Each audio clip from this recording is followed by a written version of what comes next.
같이 살자는 달콤한 약속에 모아둔 돈을 덜컥 건넸는데 정작 새 집에 가보니 내 방은 없고 게스트룸? 이라니.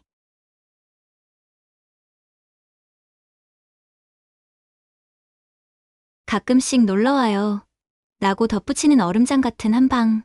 75세 노모의 심장이 산산조각 나는 그 순간. 하지만 이 사연은 울상으로 끝나지 않아요. 은행원 출신 할머니의 똑부러진 법적 처리와 예상치 못한 대반전으로 속 시원한 사이다 스토리. 구독과 좋아요, 댓글로 에너지 충전해주시는 당신은 진짜 멋쟁이십니다. 그럼 사이다 사연 가시죠. 저는 올해 75세의 평범한 아줌마 김춘자예요. 아줌마라기엔 좀 나이가 많죠? 평생 은행 창구에서 숫자와 씨름하며 살아온 좀 고루한 할머니인 동시에 아직 소녀다운 감성을 지닌 여자이죠. 그렇다고 화려한 옷이나 사교 모임, 그런 건 제 스타일이 아니에요.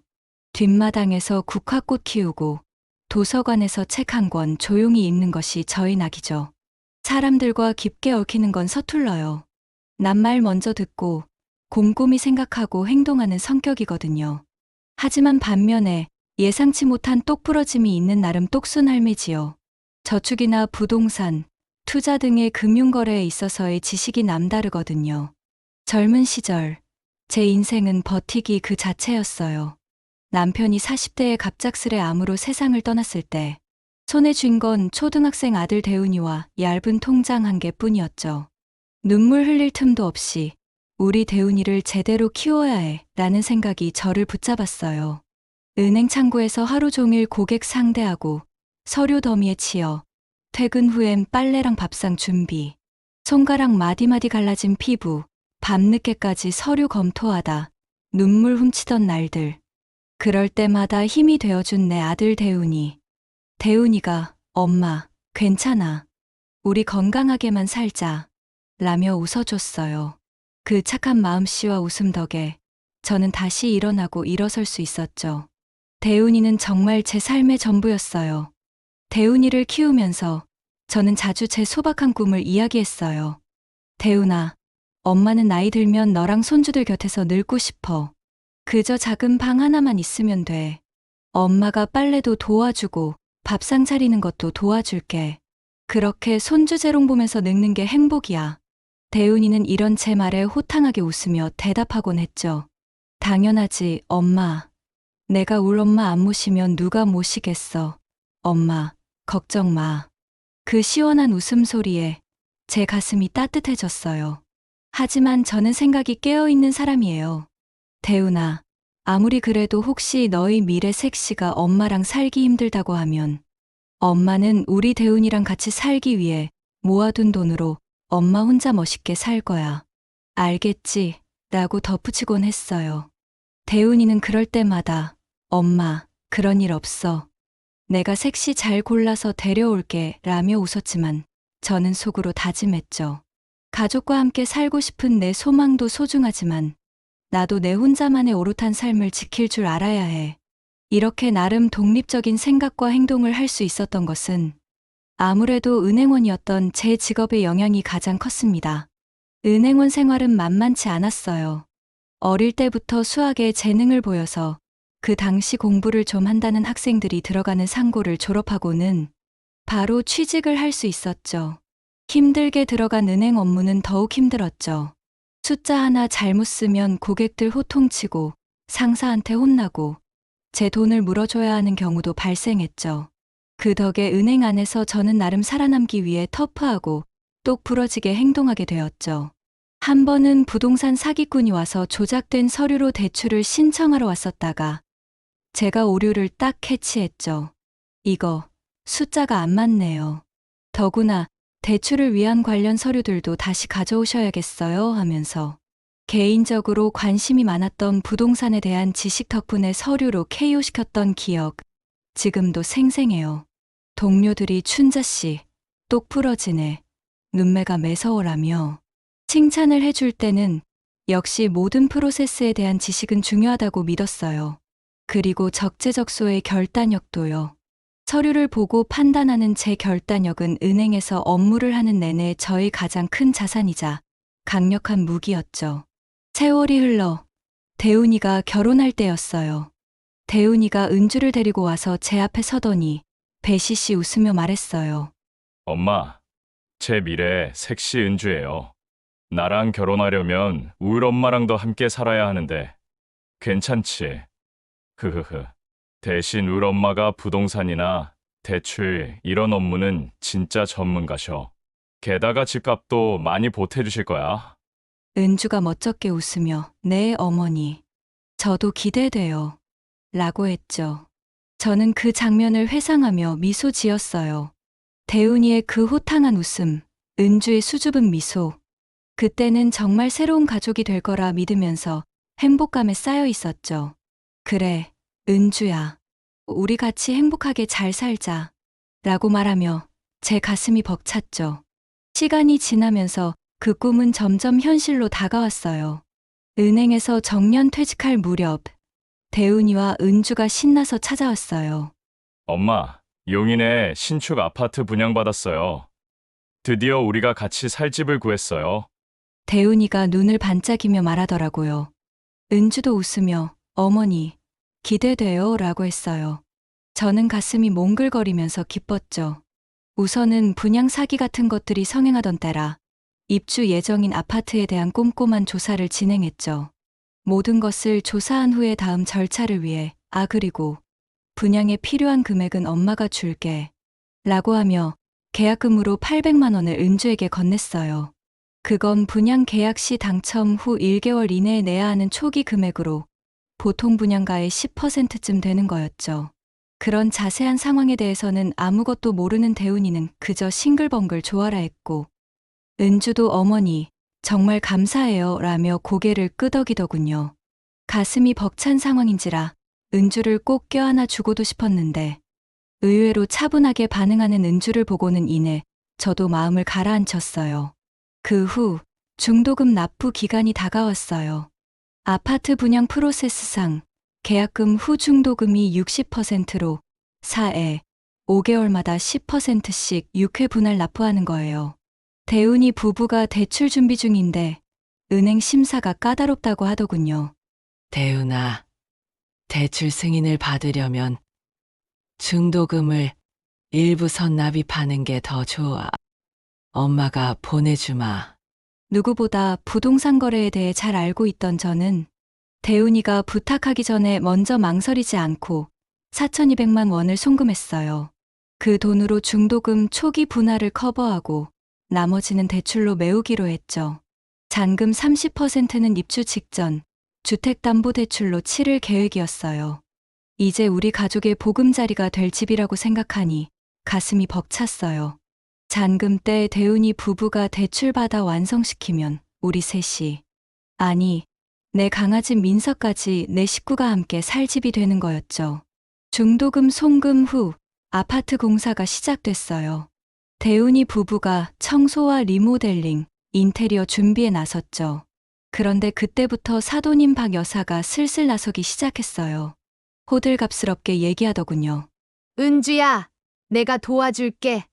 사돈은 걱정하지 마시고 애들과 저에게 맡겨주세요. 서프라이즈로 입주 준비 마친 후에 보여드릴게요.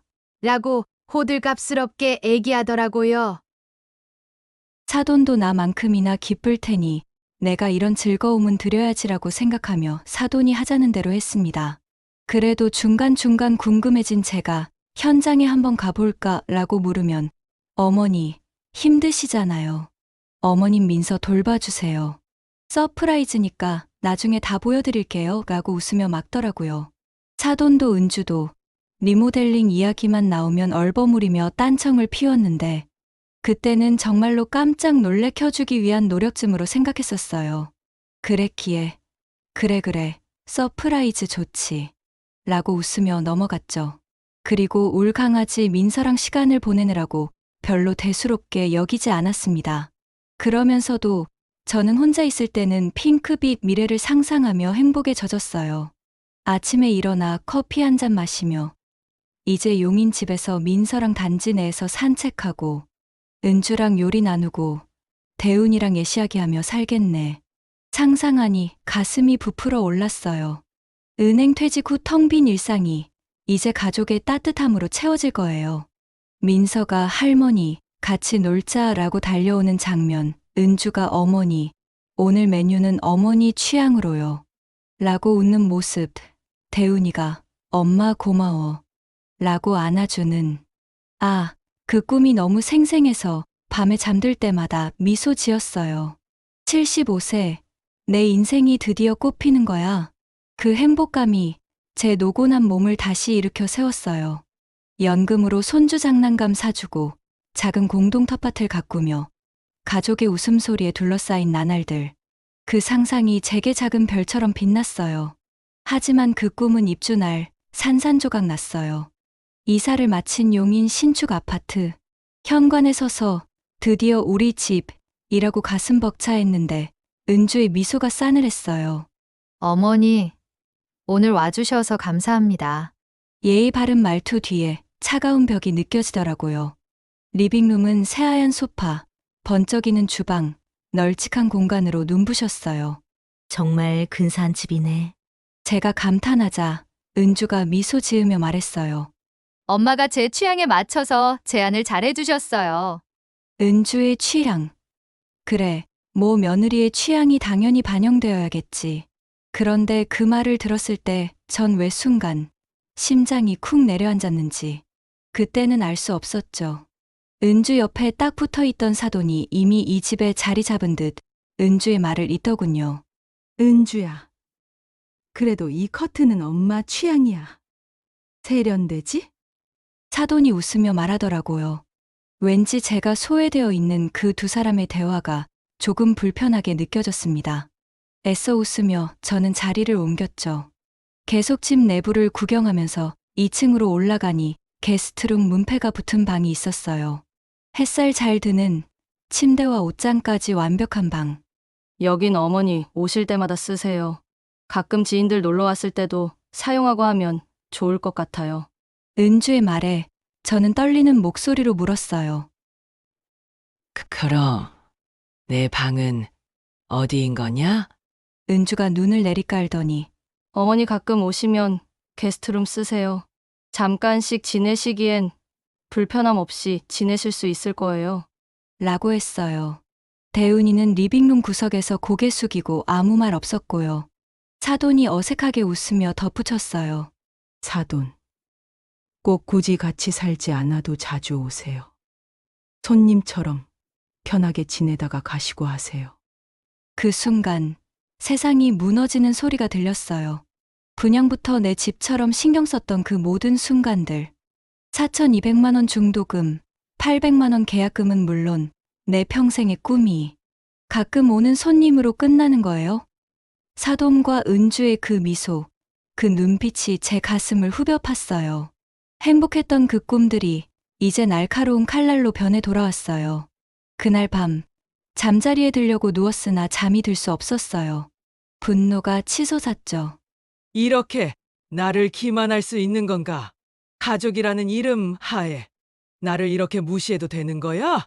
심장이 터질 것 같았죠. 철석같이 했던 약속은 나 몰라라 하면서 행동하는 뻔뻔함. 며느리 은주의 어머님은 가끔 오셔서 게스트룸 쓰시면 되죠. 라던 말, 정작 아들 대운의 침묵, 그리고 사돈박 여사의 그 뻔뻔한 너스레. 다 제 가슴을 후벼 파는 칼날 같았어요. 5천만 원과 그 약속. 단순히 돈이 문제가 아니었죠. 대운이를 키우면서 마음속에 품고 있던 그 작은 소망. 내 손가락 마디마디 갈라진 피, 밤새 서류 뒤지며 울던 세월. 그럼에도 대운이를 잘 키우기 위해 참아온 내 인생 전부를 대변하는 약속이었습니다. 이건 사기야 라는 생각이 머리를 스쳤어요. 저, 김춘자, 이렇게 그냥 머저리같이 당하고만 있을 수는 없었죠. 그 밤, 저는 눈을 반짝이며 그 어느 때보다도 맑은 정신과 마음으로 진정으로 나를 위한 방법을, 우리 모두를 위한 방법을 찾기 위해 고심했어요. 며칠 뒤 사돈이 용인 아파트에 떡하니 찾아왔어요. 명품 가방 짝짝거리며 마치 이 집 주인처럼 소파에 앉아서 은주랑 깔깔 웃더라고요. 은주야, 이 집 대박이야. 우리 민서, 여기서 공주처럼 살겠네. 그러면서 저를 힐끗 바라보던 그 눈빛. 사돈은 그냥 그렇게 빠져 있어. 괜히 여기에 껴서 그림 망치려고 하지 말고라고 말하는 듯 했죠. 식탁에 앉으니 사돈이 상석을 차지하고 앉아서는 은주가 건네는 갈비찜을 집어들더군요. 엄마, 갈비찜 좀 어때요? 라며 사돈 접시에 고기를 더 덜어주는 은주. 저요? 번쩍이는 손님용 접시 하나가 제 앞에 툭 놓이더군요. 춘자 씨, 맛있게 드세요. 사돈의 그 말투. 예의 바른 척하지만 나를 기만하는 도끼가 팍팍 느껴지는 말투. 네가 낄 자리는 없어라고 이야기하는 것 같았죠. 그 와중에도 대운이는 고개를 숙이고 젓가락으로 고기를 만지작거리고만 있고요.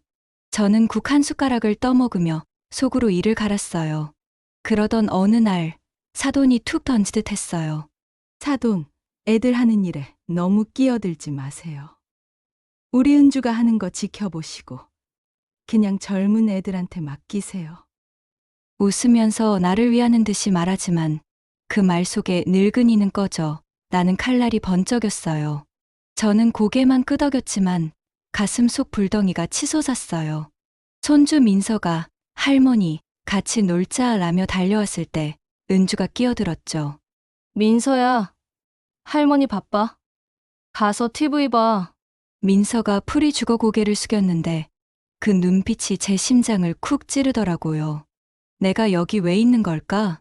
그 순간 깨달았어요. 이 집에서 난 투명 인간이야. 5천만 원이고 우리의 약속이고 뭐고 그런 건 이제 없어. 이곳에 내 자리는 없어.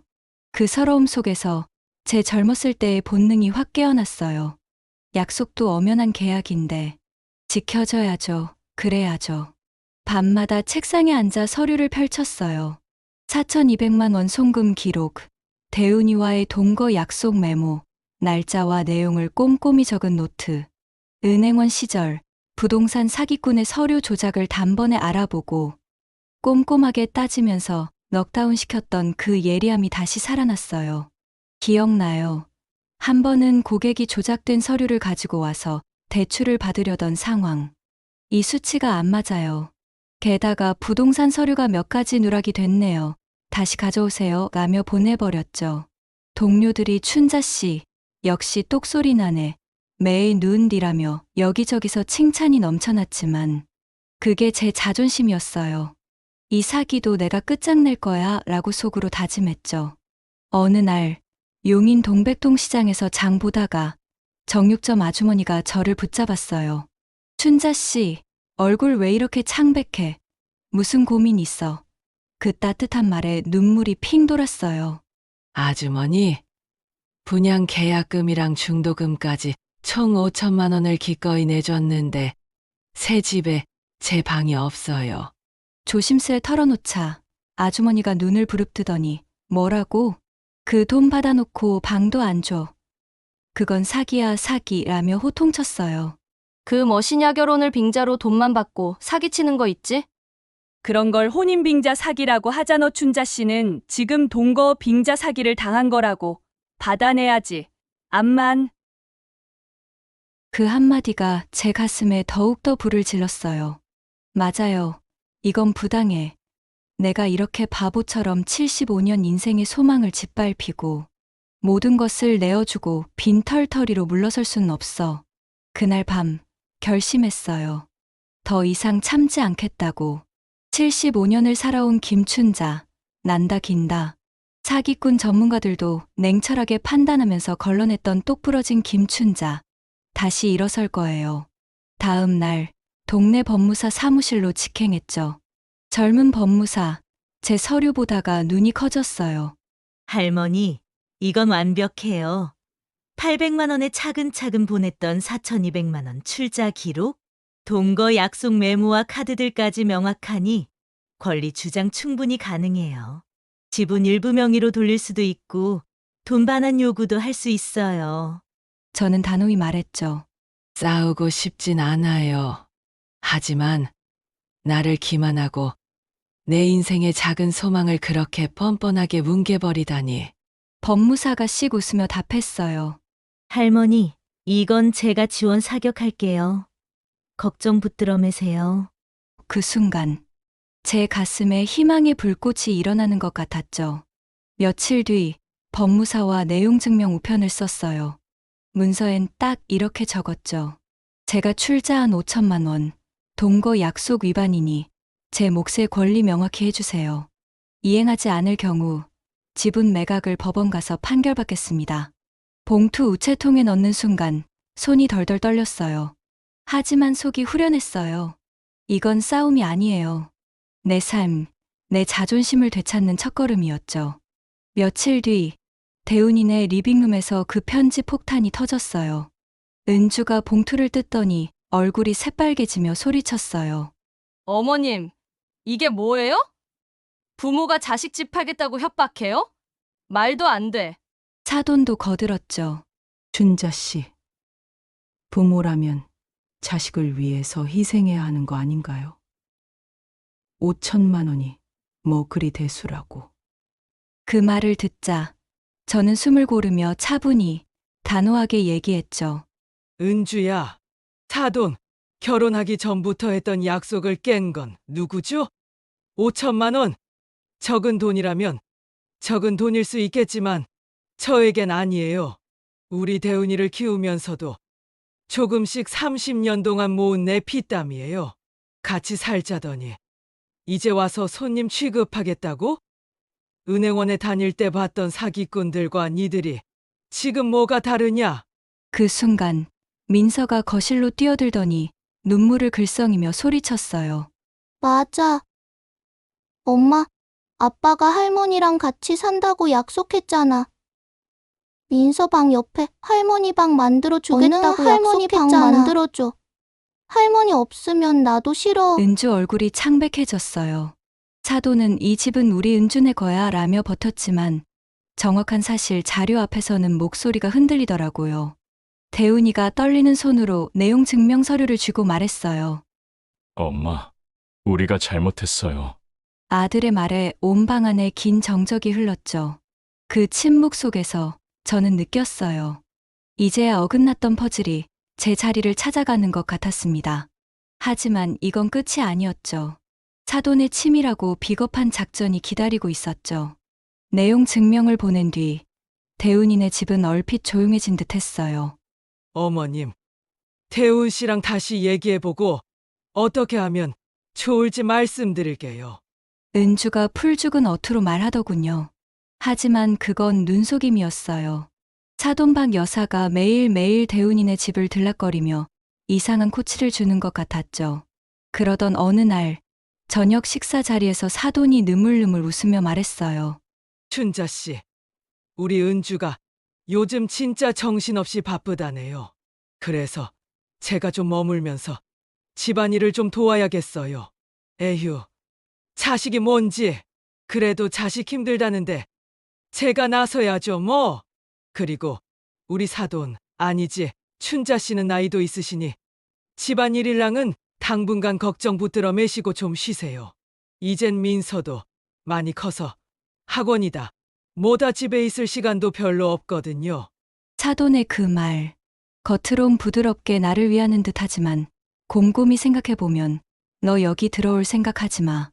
애들 지금 너무 바쁘고 집안일은 내가 도와주면 돼라는 의도가 섞인 으름장이었죠. 옆에서 은주가 맞장구 치더군요. 맞아요, 어머니. 새학기라 민서 학교 행사도 많아서 적응도 좀 해야 하고 우선은 저희 먼저 자리 좀 잡을게요. 저는 가슴이 쿡 찔리는 듯 아팠지만 알았다 라며 일단 물러났어요. 처음엔 이렇게 나를 무시하는 행동에 너무 슬프고 속상했지만 생각을 하면 할수록 알 수 없는 분노가 치밀어 올랐어요. 왜 그 가정의 정착이라는 테두리 안에 나는 없는 건지, 언제까지 다음 처사를 기다려야만 하는 건지, 이건 단순한 무시가 아닌 정도를 지나쳤어요. 나란 존재를 헌 짐짝처럼 내팽개쳐 두고 자신들만 잘 살겠다는 파렴치한 이기심으로밖에 보이지 않았습니다. 사돈의 선 넘는 개입은 점점 노골적으로 변했어요. 어느 날 민서가 상기된 목소리로 전화를 했어요. 할머니, 학교에서 발표회 있어요. 할머니 올 수 있죠? 라며 전화했는데 사돈이 그 전화를 빼앗아 끼어들더니 민서야, 춘자 할머니는 바빠요. 할미가 갈게 라며 괜찮다고 횡설수설하더니 전화를 끊어버리더군요. 그럼에도 우리 민서가 발표회 초대장을 손수 작성해서 저에게 주길래 저는 발표회에 참석을 했었죠. 제가 발표회에 갔을 때 사돈이 민서 옆자리 떡하니 차지하고 저를 보곤 아, 춘자 씨도 왔네요. 뒤에서 봐주세요. 하는 거였죠. 그 뻔뻔한 미소. 마치 민서 집에 당신 자리는 없어. 라고 내 자리를 뺏은 승리감에 빠져있는 듯한 표정이었죠. 민서에게도 이젠 내가 있으니 당신은 좀 빠져. 라고 선언하는 듯 했죠. 은주도 옆에서 슬며시 거들더군요. 어머니, 민서를 위해서도 활동적인 저희 어머니가 더 좋을 거예요. 저도 좀 더 편하고요. 저는 그 말을 들으면서 뒷자리에 서서 민서의 발표를 들었죠. 속이 부글부글 끓으면서 화가 치밀었어요.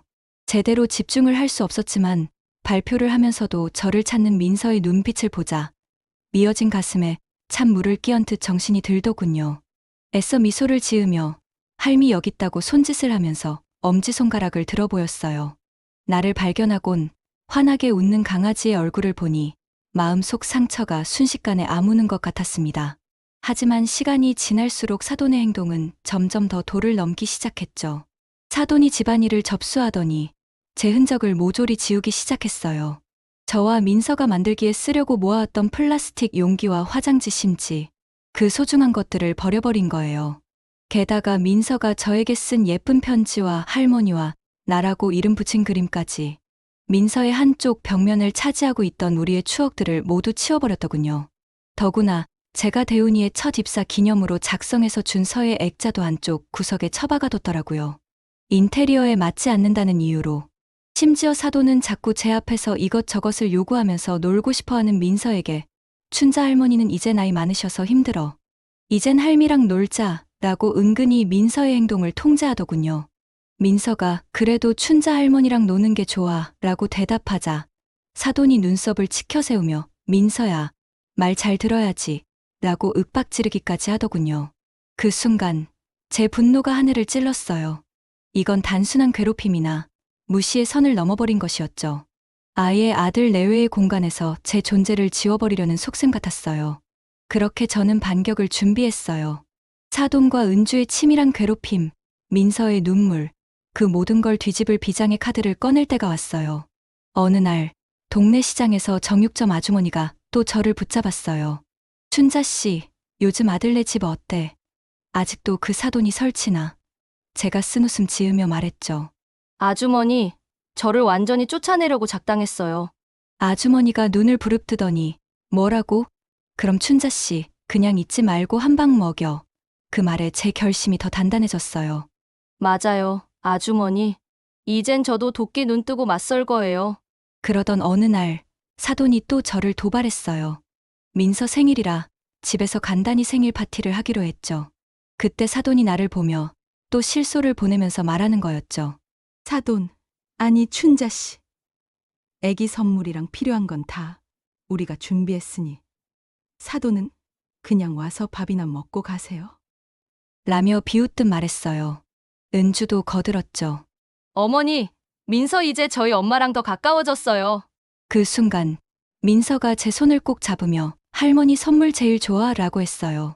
그 작은 손의 온기가 제 분노를 폭발시켰어요. 이제 끝이야. 사돈 은주, 너희 작당 내가 다 뒤집어 줄게. 속으로 다짐했죠. 진짜 사이다. 이제 터뜨릴 준비됐어요. 민서의 할머니 선물 제일 좋아 라는 그 작은 손의 온기가 제 가슴을 뒤흔들었어요. 사돈박 여사와 은주의 치밀한 작당, 저를 투명 인간으로 만들려던 그 음모, 더 이상 못 참겠어요. 4,200만 원, 내 피땀으로 모은 그 돈, 내 인생을 지우려는 그들의 뻔뻔함, 이제 내가 뒤집어줄 때예요. 은행원 시절 사기꾼들 숫자로 KO시키던 김춘자, 이번엔 가족이란 이름의 사기꾼들 제대로 혼쭐 낼 거예요. 그리고 그 끝에 내 아들 대훈이와 은주, 손녀 민서를 품에 안고 새 삶을 시작할 거예요. 하지만 이 집 내 명의로 바꿀 거예요. 법무사와의 작전 회의는 불꽃 튀었어요. 할머니, 4,200만 원은 이 집값의 30%에 달해요. 동거 약속은 구두라도 법적 증거로 충분해요. 지분명의 등록, 심지어 집 전체 명의 이전도 가능해요. 법무사가 눈빛 반짝이며 말했죠. 저는 단호히 답했어요. 돈 돌려받는 걸론 부족해요. 저를 쫓아내려던 저 사람들, 이 집이 내 거라는 걸 뼈저리게 느끼게 해주고 싶어요. 법무사가 씩 웃더니 할머니, 그럼 제대로 판 키워볼까요? 부동산 등기부등본부터 뒤집시다. 그 순간 제 심장이 다시 뛰기 시작했어요. 이건 단순한 복수가 아니에요. 내 인생, 내 가족을 되찾는 싸움이에요. 첫 번째 작전은 가족회의 소집이었어요. 저는 대운이네 집으로 쳐들어가듯 갔어요. 서류 뭉치 손에 쥐고 은행원 시절 독수리 눈매로 선언했죠. 대훈아, 은주야, 오늘 이 집 명예 내 이름으로 바꿀 거야. 5천만 원, 이 집 30%야. 동거 약속 깼으니 법원 가서 이 집 내 거로 만들겠어. 은주가 얼굴 새하얗게 질리며 소리쳤어요. 어머니, 그게 무슨 소리예요? 이 집은 우리 거예요.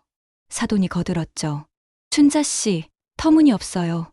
부모가 자식 집 빼서. 세상에 그런 법이 어딨어요? 저는 서류 탁 내려놓으며 쏘아붙였어요. 내가 은행원 30년 하면서 법 공부 제법 했어요. 이 서류, 등기부등본, 송금 기록, 약속 메모까지 다 있어요. 이 서류, 등기부등본, 송금 기록, 약속 메모까지 다 있어요. 사돈, 은주, 이 집 내 명의로 바꾸는 것 숫자로 증명할게요. 그 순간 민서가 뛰어들더니 제 품에 안기며 울었어요. 할머니, 가지 마. 나 할머니랑 같이 살고 싶어. 그 울음소리가 방 안을 쩌렁쩌렁 울렸어요. 은주가 당황하며 민서를 끌어안으려 했지만 민서가 뿌리치며 소리쳤죠. 엄마, 왜 할머니 못 살게 굴어? 할머니가 제일 좋아.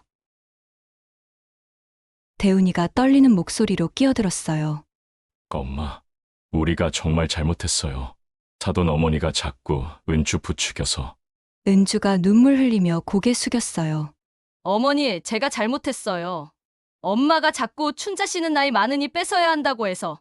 사돈 얼굴이 창백해졌죠. 은주 너. 라며 발끈했지만 이미 판은 기울었어요. 법무사와 짠 두 번째 작전은 명예 이전 협상이었어요. 물론 제가 그 집을 홀랑 제 명의로 하면서 아이들로부터 집을 빼앗을 마음은 애초부터 없었습니다. 하지만 저는 단호히 말했죠. 4,200만 원 반환하거나 이 집 내 명의로 넘겨. 선택해. 대운이가 급히 말했어요. 엄마, 돈 돌려드릴게요. 이자까지 쳐서. 법무사의 개입 덕분인지 사태를 파악한 은주도 갑자기 자세를 바꾸면서 불쌍한 표정으로 아무 말도 못하고 앉아만 있더군요. 하지만 저는 고개를 절레절레 흔들었죠. 이자는 필요 없다.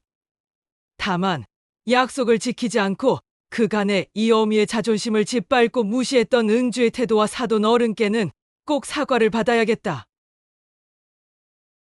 그렇게 얘기한 후에 나도 그날 밤잠을 설치면서 생각에 빠져들었죠. 그 다음날 아들이 저녁 식사에 나를 초청했고 그 자리에는 사돈도 함께 와 있더군요. 짐짓 아무 표정도 짓지 않은 채 속이 좋지 않아 저녁은 괜찮다고 얘기했습니다.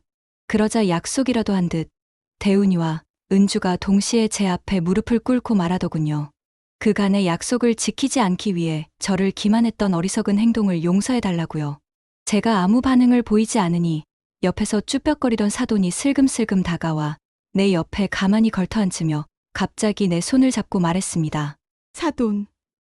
난 그저 애들이 그냥 편하게 살길 원하는 마음에 마음 상했다면 진짜 미안해요. 아니, 누가 아이들을 괴롭힌답니까? 너무 어이가 없었지만 마음에 참을 인자를 새기면서 사돈을 보고 얘기했습니다. 저도 애미입니다. 누구보다도 아이들의 행복을 바라고 응원하고 있죠. 그리고 대운이 내외를 보며 이야기했습니다. 내 자금 돌려받으면 나는 따로 집 얻을 테니 너희들도 그런 줄 알아라.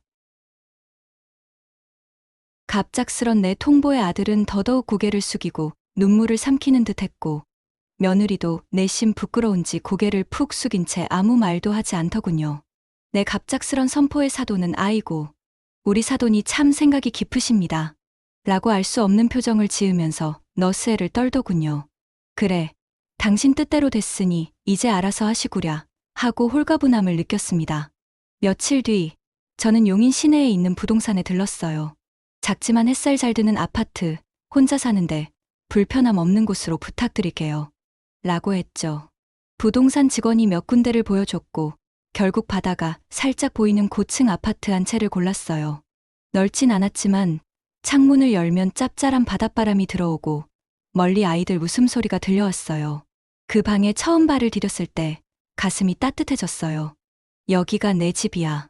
처음으로 진짜 내 공간이 생긴 기분이었죠. 새 집으로 이사한 뒤 제 삶은 완전히 달라졌어요. 아침이면 바닷바람에 커튼이 흔들리는 소리에 눈을 떴어요. 동네 마트에 가면 같은 아파트 주민들이 춘자씨, 오늘 뭐 맛있는 거 해먹어요? 라며 웃으며 말을 걸어왔죠. 처음엔 낯설었어요. 평생 가족과 직장만 오가며 살았던 제가 이렇게 사람들과 쉽게 어울릴 수 있을까 싶었죠.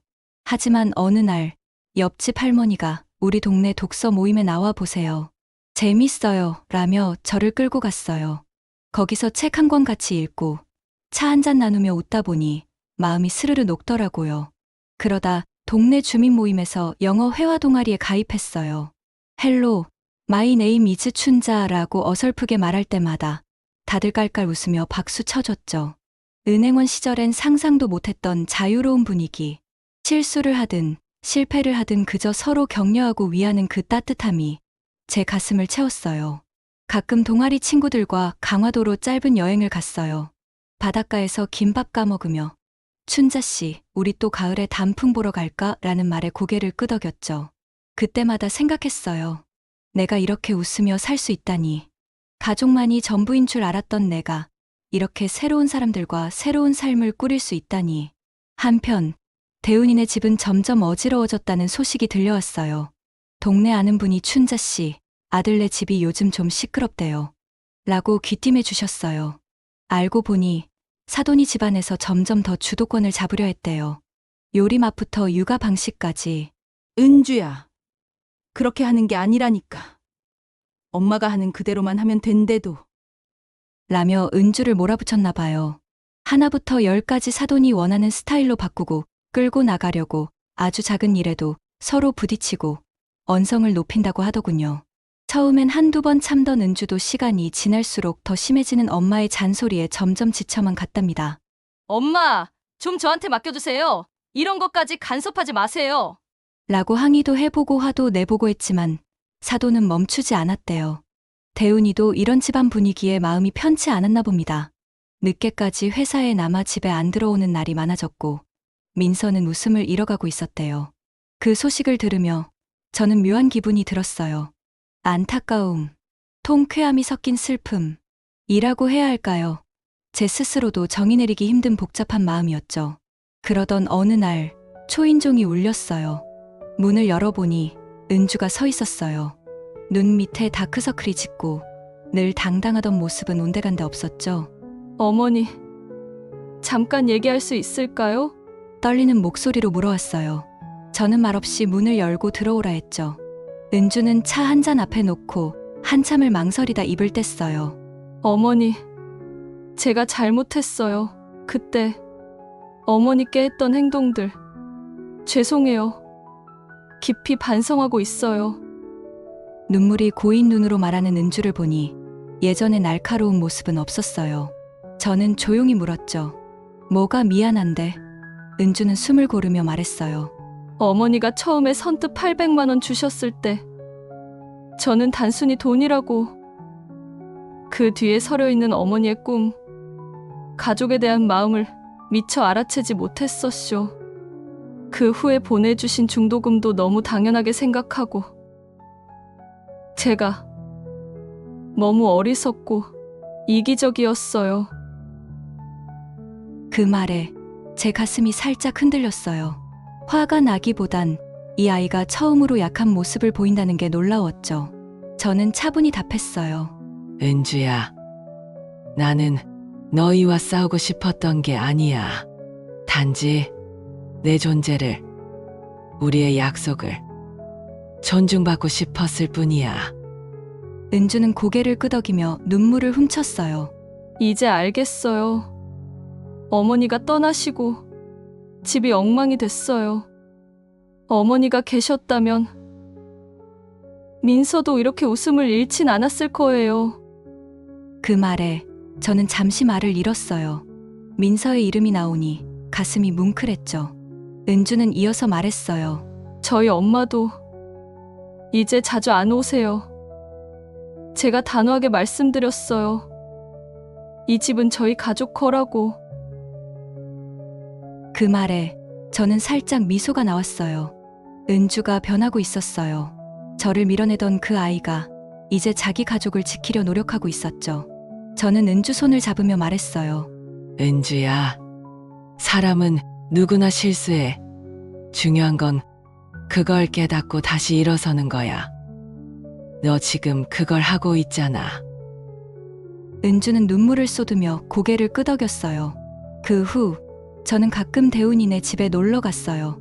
민서가 할머니라며 달려오면 예전처럼 은주가 막지 않았어요. 오히려 어머니, 민서 그림책 좀 읽어주세요. 라고 웃으면서 민서와 이것저것 해달라고 부탁을 하죠. 그리고 민서는 우리 집을 아주 좋아했어요. 할머니 집에 오면 할머니 냄새가 난다면서 포근하고 좋대요. 매번 우리 집에서 자고 가고 싶어 해서 며칠 같이 있다가 집에 돌려보낼 때면 애를 먹지만 말이죠. 차도는 더 이상 집안에서 큰 소리 치지 않았어요. 은주가 단단히 선을 그은 덕분이죠. 저는 제 아파트로 돌아와 바닷바람을 맞으면서 차를 마시는 이 시간이 너무 행복하답니다. 그리고는 생각했죠. 가족이라고 꼭 같이 살아야만 완성되는 게 아니구나. 서로의 존재를 존중하고 각자가 서로를 독립적으로 사랑할 수 있을 때 비로소 진짜 가족이 되는 거구나. 왜 그렇게 아둥바둥 꾸역꾸역 같이 살려고 별별 행동을 했었는지 뒤돌아 생각하면 저도 모르게 헛웃음이 나오네요. 이제 저는 75세지만 인생이 새로 시작된 기분이에요. 동아리에서 영어 공부하고 친구들과 강화도 놀러가고 민서와 그림책 읽으며 웃는 날들. 이게 진짜 내 삶이구나 싶어요. 작년 여러분, 혹시 지금 내 자리는 어디일까 고민하고 계시다면 이거 하나만 기억해 주세요. 나이는 숫자일 혼자서라도 언제든 우뚝 서서 새 문을 열 수 있어요. 제 이야기가 공감되셨다면 구독과 좋아요로 응원 부탁드려요. 여러분의 이야기도 댓글로 들려주시면 함께 나누고 싶어요.